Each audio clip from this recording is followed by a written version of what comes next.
तो चलिए दोस्तों, आज आपसे बात करते हैं शर्मिला टैगोर के बारे में। और शर्मिला टैगोर की एक फ़िल्म आई थी इवनिंग इन पेरिस, जिसमें उन्होंने बिकनी पहनी थी और उस पर इतना बवाल हो गया था, इतना तहलका मचा था कि उन्हें अपने पोस्टर उतरवाने पड़े थे और ये बात संसद तक भी पहुंच गई थी।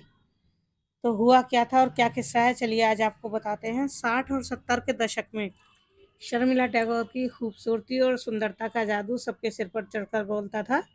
उन्होंने एक से बढ़कर एक कई फ़िल्में दी और बहुत ही बेहतर फ़िल्में दी, सुपर फ़िल्में दी। उनकी अदायगी आज तक याद की जाती है उस समय की। आज के वक़्त में भले ही फ़िल्मों में बोल्ड और बिकिनी सीन आम हैं, लेकिन उस वक़्त ये इतना सिंपल नहीं था, ना ही किसी हीरोइन के लिए और ना ही सोसाइटी के लिए। इस तरह के सीन को लेकर सोसाइटी कितनी कंफर्टेबल थी या शर्मिला टैगोर कितनी कंफर्टेबल थी, ये चलिए आज हम आपको बता रहे हैं। तो हुआ क्या कि शर्मिला टैगोर ने film an evening in Paris ये फ़िल्म साइन की थी।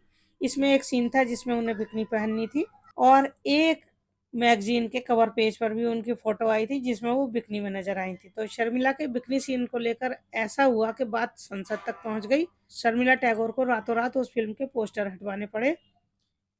ये बात खुद शर्मिला टैगोर ने एक इवेंट के दौरान बताई थी कि जब उनके बिकनी सीन की वजह से काफ़ी विवाद हुआ था। इंडस्ट्री के लोग हों या फिर ऑडियंस, सभी का नज़रिया अचानक से शर्मिला टैगोर की ओर से बदल गया था। शर्मिला टैगोर ने इन इवनिंग इन पेरिस में ये सीन दिए थे।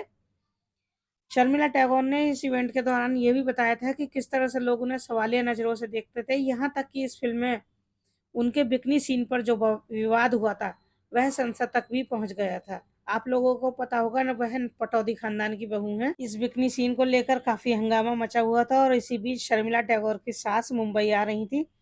आनन फानन में शर्मिला ने अपने घर के पास की सड़कों पर लगे सारे पोस्टर हटवा दिए, लेकिन वो ये भूल गई थी कि फिल्म के पोस्टर तो मुंबई की सड़कों पर हर जगह लगे हैं और एयरपोर्ट से घर के रास्ते में कहीं ना कहीं तो उनकी सास की नज़र पोस्टर पर चली ही जाएगी। दरअसल उनकी सास उनसे मिलने के लिए पहली बार आ रही थी और उन्हें शर्मिला टैगोर को शादी के लिए ओके कहना था।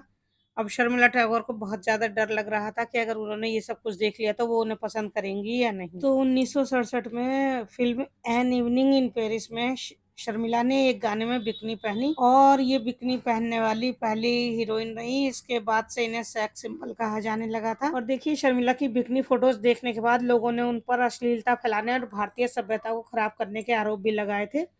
वहीं संसद में तब शर्मिला के बिकनी लुक की काफ़ी आलोचना की गई थी, लेकिन शर्मिला टैगोर को अपने बिकनी पहनने पर कोई मलाल नहीं रहा कभी भी।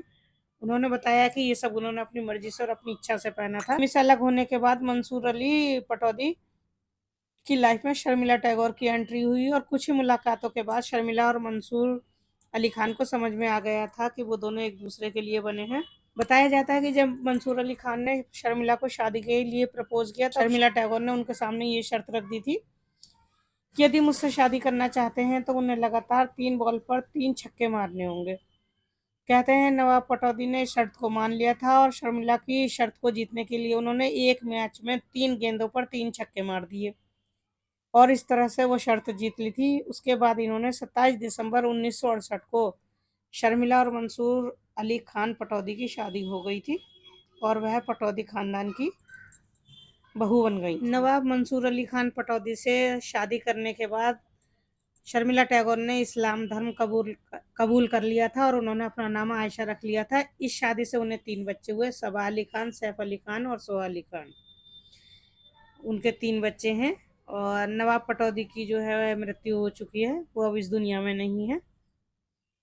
शर्मिला टैगोर अपने बच्चों के साथ इस समय बहुत खुश हैं और हंसी खुशी जीवन व्यतीत कर रही हैं। तो दोस्तों, कैसी लगी आपको ये वीडियो? अगर वीडियो अच्छी लगी हो, जानकारी अच्छी लगी हो तो प्लीज़ हमारे चैनल को लाइक करें, शेयर करें और सब्सक्राइब करें अगर आप हमारे चैनल पर नए हैं। और इसी तरह की और मज़ेदार वीडियो देखने के लिए हमारे चैनल पर बने रहिए। तो चलिए मिलते हैं आपसे अगली वीडियो में, तब तक के लिए नमस्कार।